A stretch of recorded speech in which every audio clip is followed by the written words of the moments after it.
어제부터 우리가 묵상하고 있는 욥기 38장은 그동안 이제 침묵하고 계시던 하나님께서 입을 여시고 욥에게 말씀하시는 장면입니다. 어제 우리가 살펴본 38장 1절을 보면 여호와께서 폭풍우 가운데에서 욥에게 말씀하셨다라고 기록되어 있는데요. 사실 이 자리에는 욥 혼자만 있었던 것은 아닙니다. 욥의 세 친구도 있었고요. 또 엘리후라는 인물도 함께 있었던 것을 오늘 말씀을 통해 잘 알고 있습니다. 그런데 왜 하나님께서는 지금 욥에게만 말씀하고 계신 것일까요?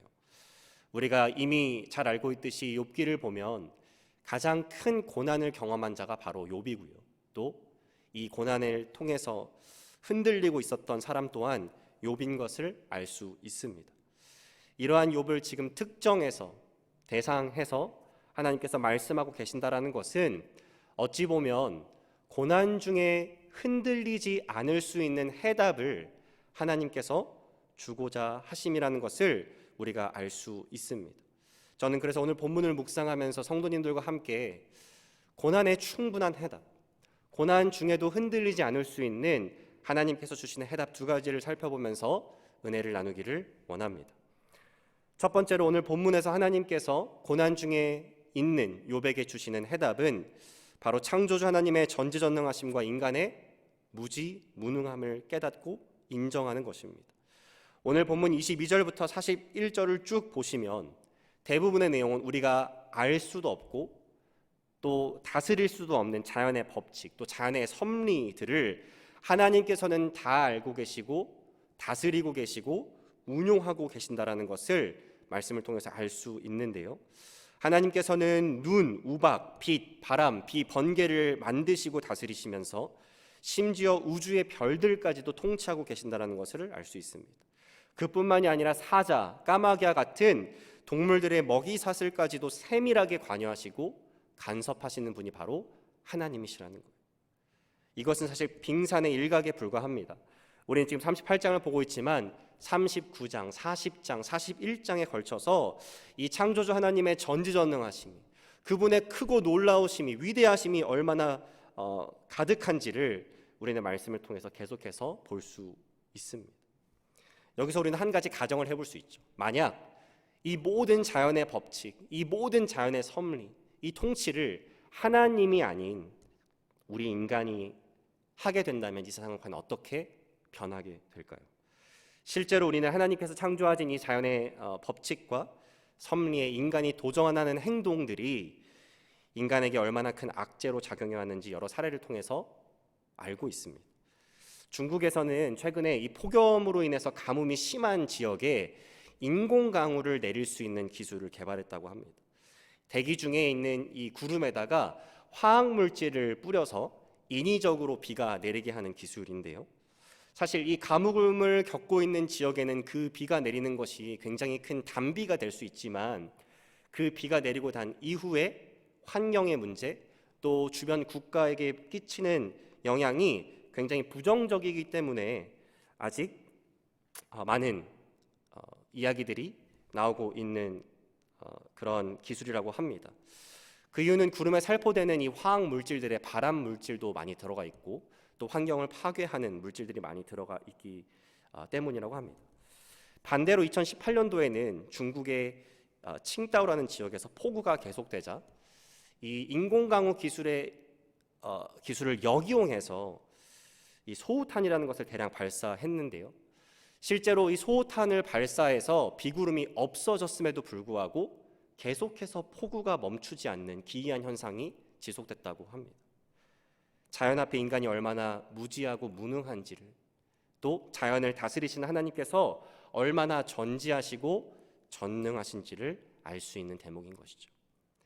그렇다면 왜 피조물 인간의 무능함과 무지함을 인정하고 깨닫는 것이, 또 창조주 하나님의 전지함과 전능하심을 깨닫고 인정하는 것이 도대체 고난을 겪고 있는 욥에게 고난에도 흔들리지 않을 수 있는 해답이 되는 것인지 우리는 한번 질문해 볼 필요가 있습니다.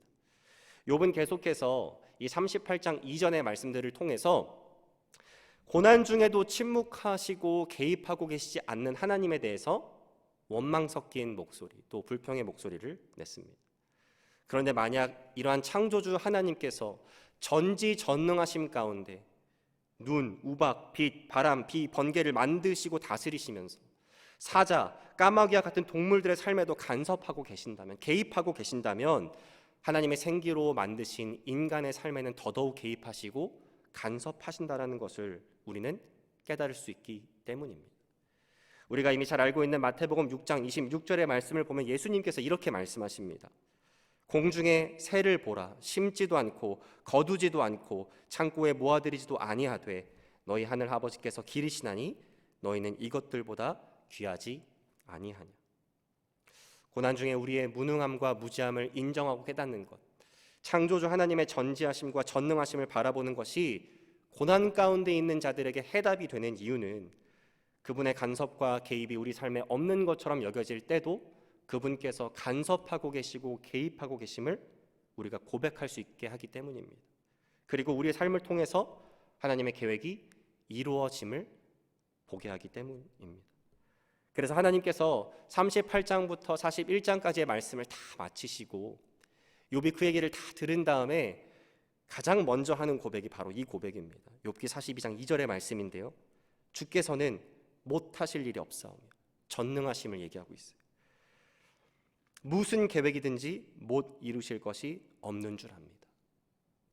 개입하시지 않고 간섭하시지 않는 것처럼 보여도 전능하신 하나님께서 하나님의 계획을 나의 삶을 통해 신실하게 이루실 것이라는 고백을 욥은 지금 하고 있는 것입니다.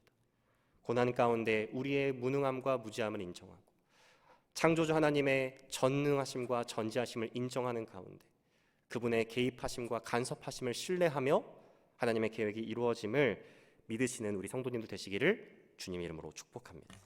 두 번째로 오늘 본문에서 발견할 수 있는 하나님께서 욥에게 주시는 고난 중에 해답은 바로 창조주 하나님과 피조물 인간이 지닌 이 지혜의 차이를 깨닫고 인정하는 것입니다. 이것을 이해할 수 있기 위해서 봐야 하는 핵심 구절은 본문 36절과 37절인데요.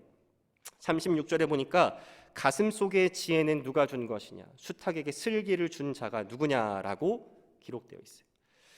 여기서 이 가슴 속 또 수탉이라고 번역된 단어들은 사실 원어적으로 정확하게 무슨 의미를 하는 단어들인지 학자들마다 견해가 다릅니다. 그래서 우리가 지금 보고 있는 이 개역개정 번역을 보면 가슴 속 또 수탉이라는 단어로 번역되었지만 영어 성경 번역본 중에 하나인 NASB를 보게 되면 innermost being, mind, 뭐 한국말로 하면 안의 것, 마음과 같이 완전히 다른 의미로 번역된 것을 우리가 볼 수 있습니다. 그런데 우리가 정확하게 이 단어들이 무슨 정의를 갖고 있는지, 데피니션을 갖고 있는지 뭐 여러 견해가 있어서 확실하게 알 수 없다고 하더라도 이 구절의 핵심 포인트를 이해하는 데는 전혀 지장이 없습니다. 36절의 핵심 포인트는 지혜라는 것의 오리진, 근원이 바로 하나님이시며 또 이어지는 37절의 말씀의 핵심 포인트는 그분이 갖고 계신 지혜는 피조물에게 주어진 지혜와는 차원이 다른 supernatural, 초자연적인 지혜라는 것을 우리가 알 수 있는 것이죠. 사실 38장 이전에 욥과 세 친구들의 대화, 또 엘리후와 욥의 대화를 보면 누가 지혜자인가에 대한 싸움이라고 우리는 추각해 볼 수가 있습니다. 욥과 세 친구 또 엘리후는 계속해서 자신의 입장을 고수하고 고집을 꺾지 않으면서 어찌 보면 자신이 가장 지혜로운 지혜자임을 과시하고 나타냈습니다. 그렇게 과시하며 나타낸 가운데 서로 정죄하고 다툼이 일어나고 불신하고 비방하는 이런 죄의 모습도 일어나게 된 것이죠. 하나님께서는 지금 이러한 수사학적 질문들을 욥기 38장을 통해서 계속해서 던지시면서 가장 지혜로운 지혜자가 욥도 아닌, 욥의 세 친구도 아닌, 엘리후도 아닌 바로 하나님 본인이심을 알려주고 계신 것입니다. 사도 바울은 고린도전서 1장 25절에 하나님의 지혜에 대해서 이렇게 표현하는데요, 하나님의 어리석음이 사람보다 지혜롭고 하나님의 약하심이 사람보다 강하니라. 물론 하나님께는 이 어리석음이라는 속성, 또 약하다라는 속성이 존재하지 않습니다. 하지만 인간이 아무리 지혜롭고 뛰어나도, 인간이 아무리 강하고 뛰어나도 하나님 앞에서는 아무것도 아닌 존재임을 지금 바울은 빗대어서 표현하고 있는 것이죠. 우리는 삶을 살아가면서 마치 내가 가장 지혜로운 지혜자인 것처럼 살아갈 때가 너무나 많이 있습니다.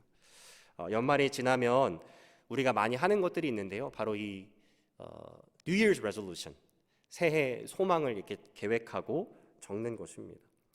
기사를 보니까 사람들이 가장 많이 하는 이 New Year's Resolution이 뭐가 있냐면 담배를 끊는 것, 재테크를 좀 더 잘해보겠다라는 다짐, 어떤 학교, 직장, 진로의 문제를 해결하는 것, 또 사업적으로 어떠한 성과를 달성하는 것, 가족들과 시간을 더 많이 보내는 것, 그리고 가장 많은 것은 다이어트를 결심하는 것이라고 합니다.